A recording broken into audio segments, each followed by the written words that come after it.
ગુજરાતમાં આવતીકાલે બંગાળની ખાડીમાં બનેલું ડીપ ડિપ્રેશન છે તે ક્યાંક તબાહી મચાવી શકે છે.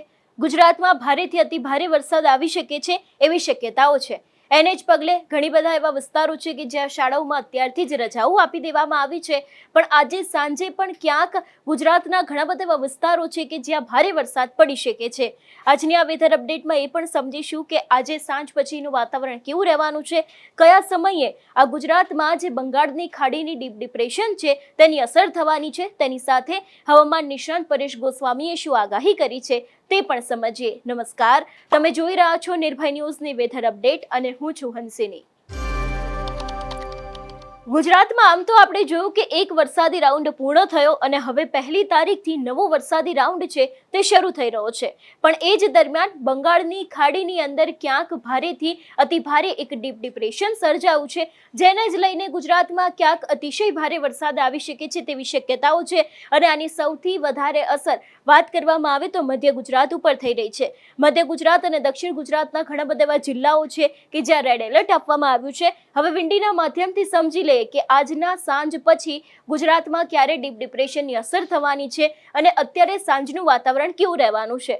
અત્યારે હાલ 6:01 વાગ્યાનો સમય થયો છે. વાત કરવામાં આવે આજના દિવસની, જે રીતે અત્યારે જોઈ શકાય છે ગોધરામાં વરસાદ છે, વડોદરાની આસપાસના વિસ્તારોમાં વરસાદ છે. વાત કરવામાં આવે દક્ષિણ ગુજરાતની તો વાપી છે, મુંબઈ છે, એ આખો જે પટ્ટો આવેલો છે ત્યાં ક્યાંક વરસાદી માહોલ જોવા મળી રહ્યો છે, જેમાં વાપી, વલસાડ છે, નવસારીવાળા જેટલા પણ વિસ્તારો છે એની આસપાસના દરેક વિસ્તારમાં ક્યાંક વરસાદ જોવા મળી રહ્યો છે. આહવાની અંદર પણ, વ્યારાની અંદર પણ હળવોથી મધ્યમ વરસાદ છે. આજના દિવસે સૌરાષ્ટ્રમાં વરસાદની ક્યાંય પણ આગાહી નથી કરવામાં આવી કે ન તો પછી જે મધ્ય ગુજરાતનો ભાગ આવેલો છે ત્યાં પણ ક્યાંય આગાહી કરવામાં આવી છે. હવે સમજી લઈએ કે રાતના સમયનું વાતાવરણ કેવું રહેવાનું છે. રાત્રે વાત કરવામાં આવે 9:01 વાગે, જે રીતે અત્યારે હાલ જોઈ શકાય છે કે નડિયાદ છે, ગોધરા, બોડેલી છે, દાહોદ છે, રાજપીપળા, ડેડિયાપાડા, ભરૂચ છે, આ દરેક જગ્યાએ ક્યાંક ભારે વરસાદ પડી શકે છે. દાહોદની અંદર યલો અને ગ્રીન એલર્ટ બંને આપવામાં આવ્યું છે, એટલે કે યલો એલર્ટને કારણે અહીંયા અતિશય ભારે વરસાદ પડી શકે છે એવી શક્યતા છે. લુણાવાડાની આસપાસના વિસ્તારોમાં પણ ક્યાંક ભારે વરસાદ જોવા મળી રહ્યો છે. ઈડનની અંદર પણ એ જ પરિસ્થિતિ છે, એટલે કે રાતના સમયે ક્યાંક ગુજરાતમાં ભારે વરસાદ આવી શકે છે એવી સંભાવનાઓ છે. 11:01 વાગ્યાની પરિસ્થિતિ પણ સમજી લે કે 11 વાગે કેવી પરિસ્થિતિ રહેવાની છે. ધીરે ધીરે અત્યારથી જ ક્યાંક જે આખું આજે કહી શકાય કે ડીપ ડિપ્રેશન બની રહ્યું છે એની અસર અત્યારથી જ ગુજરાત ઉપર જોવા મળી રહી છે, જેમાં ભરૂચ, સુરત, નવસારી છે, વ્યારા છે, આહવા, ડેડિયાપાડા, રાજપીપળા, વડોદરા, બોડેલી, નડિયાદ, ગોધરા, અમદાવાદ, ગાંધીનગર, લુણાવાડા છે. આ જ દરેક વિસ્તારોમાં આજે રાતથી જ ક્યાંક ડીપ ડિપ્રેશનની અસર છે તે શરૂ થઈ જશે અને એને જ કારણે ક્યાંક રાતના સમયે પણ મધ્ય ગુજરાત અને દક્ષિણ ગુજરાતની અંદર તેની સાથે જે બીજા દાહોદવાળા જે વિસ્તારો આવેલા છે એ દરેક જગ્યાએ અતિશય ભારે વરસાદ પડી શકે છે અને ઘણા બધા એવા વિસ્તારો છે કે જ્યાં હળવોથી મધ્ય વરસાદ પડી શકે છે એવી આગાહી છે. એ બાદની વાત કરવામાં આવે આવતીકાલે સવારનું વાતાવરણ કેવું રહેવાનું છે. વિંડીના માધ્યમથી સમજી લઈએ કે 31 તારીખ આવતીકાલે શુક્રવારનો દિવસ છે. શુક્રવારે સવારે આ વરસાદી માહોલ 9:01 વાગ્યાની આસપાસ કેવો રહેવાનો છે.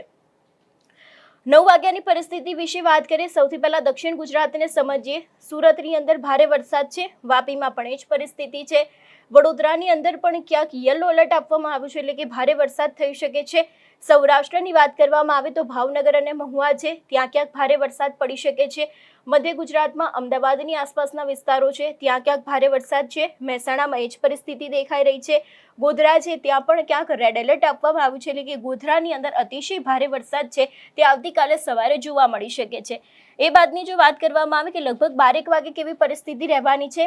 હવે ધીરે ધીરે આખું જે ડીપ ડિપ્રેશન છે તે ગુજરાત તરફ આવી રહ્યું છે અને એની સીધી જ અસર અત્યારે હાલ મધ્ય ગુજરાત તરફ જોવા મળી રહી છે, કે જેમાં મહેસાણા છે, થરાદ છે, અમદાવાદ છે, ગોધરા છે, આ દરેક જગ્યાએ રેડ એલર્ટ આપવામાં આવ્યું છે, એટલે કે અતિશય ભારે વરસાદ પડશે. ઉત્તર ગુજરાતનો જે આખો ભાગ આવેલો છે, એટલે કે થરાદના વિસ્તારમાં પણ ક્યાંક અતિશય ભારે વરસાદ છે.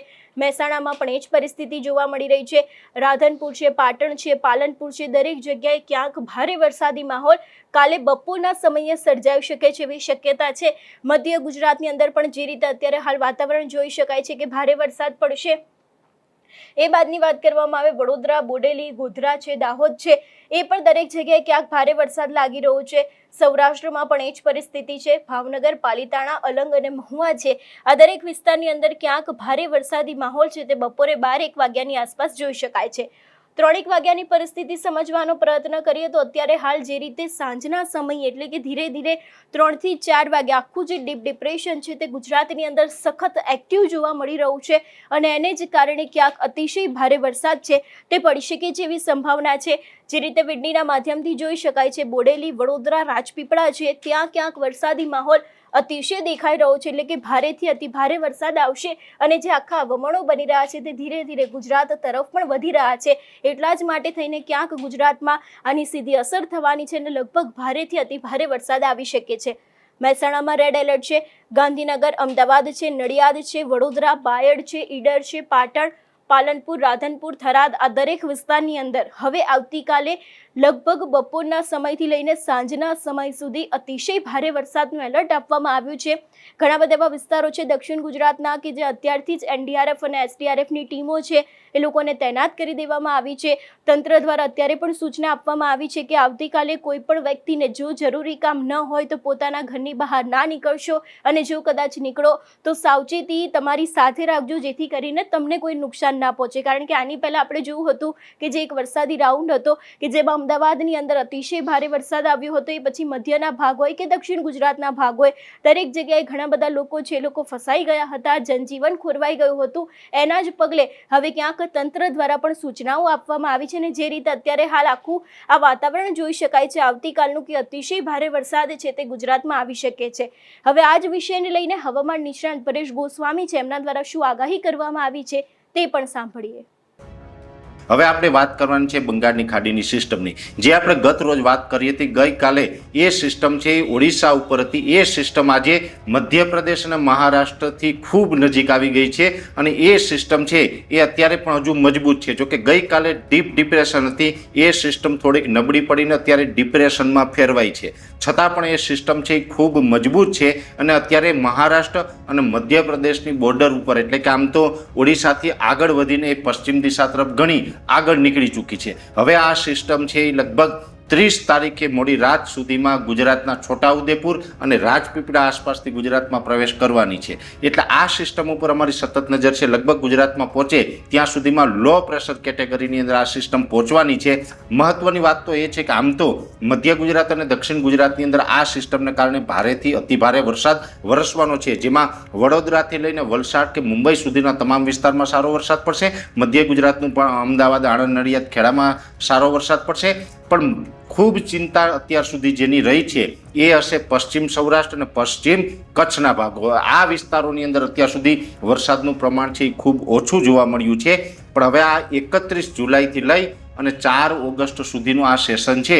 આ સેશન દરમિયાન પશ્ચિમ સૌરાષ્ટ્ર અને પશ્ચિમ કચ્છને પણ વરસાદનો લાભ મળે એવી અત્યારના સમીકરણો પ્રમાણે પૂરી શક્યતા દેખાઈ રહી છે. હા, એક ચોક્કસથી છે કે આ રાઉન્ડમાં પણ જે રીતે મધ્ય ગુજરાત અને દક્ષિણ ગુજરાતને ભારે વરસાદનો લાભ મળશે એવો ભારે વરસાદનો લાભ પશ્ચિમ સૌરાષ્ટ્ર એટલે કે દ્વારકા, જામનગર, પોરબંદર અને કચ્છના જે ભાગો છે ભુજથી લઈને પશ્ચિમ ભાગો છે એમાં ભારેથી અતિભારે વરસાદ નહીં આવે, પણ એકંદરે મધ્યમ વરસાદ છે એ ચોક્કસથી આની અંદર લાભ મળવાનો છે. ગયા રાઉન્ડની અંદર પશ્ચિમ સૌરાષ્ટ્રમાં જામનગર જિલ્લાની અંદર વરસાદનું પરફોર્મન્સ થોડુંક સારું જોવા મળ્યું, વાવણી લાયક વરસાદ પણ જોવા મળ્યા. પણ પોરબંદરના જે દ્વારકા સાઈડના ભાગો એટલે કે બરડાના ભાગો હોય અથવા તો જે દેવભૂમિ દ્વારકા જે છે એ દ્વારકા જિલ્લાની અંદર આમ જોવા જઈએ તો વાવણી લાયક વરસાદ નથી થયો.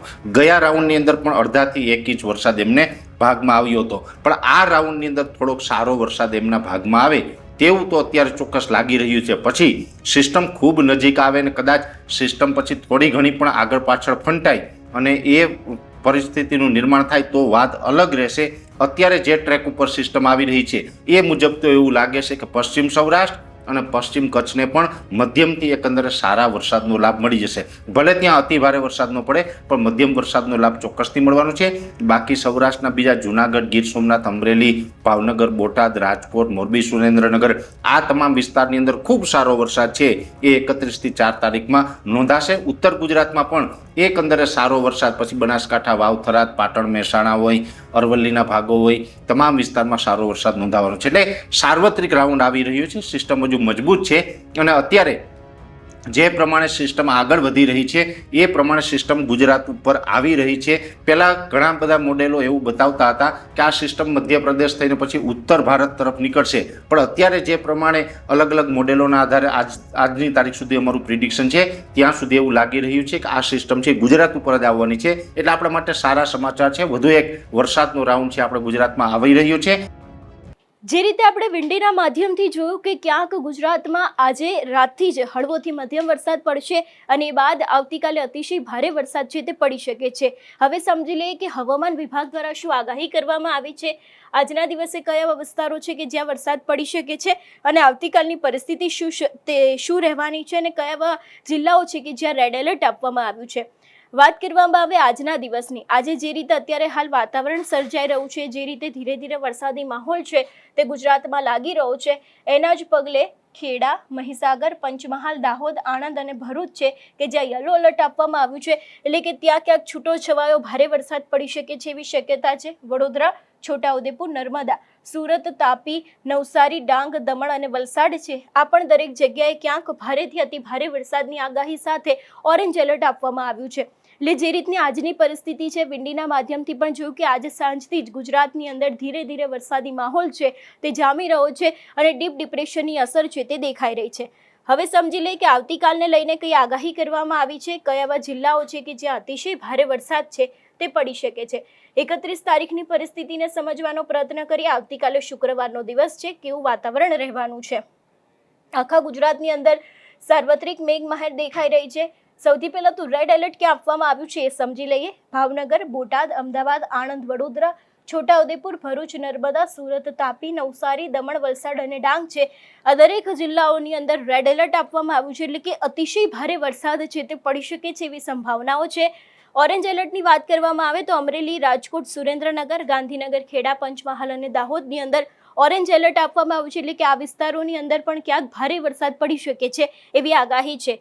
ગીર સોમનાથ, દીવ છે, જુનાગઢ, પોરબંદર, દેવભૂમિ, દ્વારકા, જામનગર, મોરબી, કચ્છ, વાવથરાદ, પાટણ, મહેસાણા, સાબરકાંઠા છે, બનાસકાંઠા છે, અરવલ્લી અને મહીસાગર છે આ પણ દરેક જગ્યાએ યલો એલર્ટ આપવામાં આવ્યું છે, એટલે કે અહીંયા પણ ક્યાંક છૂટો છવાયો ભારે વરસાદ પડી શકે છે એવી શક્યતા આવતીકાલ માટે વ્યક્ત કરવામાં આવી છે. અત્યારે હાલ ગુજરાતની આસપાસ લગભગ 4 જેટલી સિસ્ટમ છે તે સક્રિય જોવા મળી રહી છે. સૌથી પહેલા તો બંગાળની ખાડીમાં બનેલું ડીપ ડિપ્રેશન, બીજું મોન્સૂન ટ્રફ છે, અપર એર સાયક્લોનિક સર્ક્યુલેશન પણ છે અને વેસ્ટર્ન ડિસ્ટર્બન્સને કારણે અત્યારે હાલ ગુજરાતમાં ભારેથી અતિ ભારે વરસાદ આવી શકે છે એવી સંભાવનાઓ છે. તમારા વિસ્તારનું વાતાવરણ કેવું છે, તમારા વિસ્તારમાં વરસાદ છે કે કેમ એ અમને કમેન્ટ કરીને ચોક્કસથી જણાવજો. તેની સાથે અમારી ચેનલ નિર્ભય ન્યૂઝને લાઇક, શેર અને સબસ્ક્રાઇબ કરવાનું ભૂલશો નહીં. નમસ્કાર.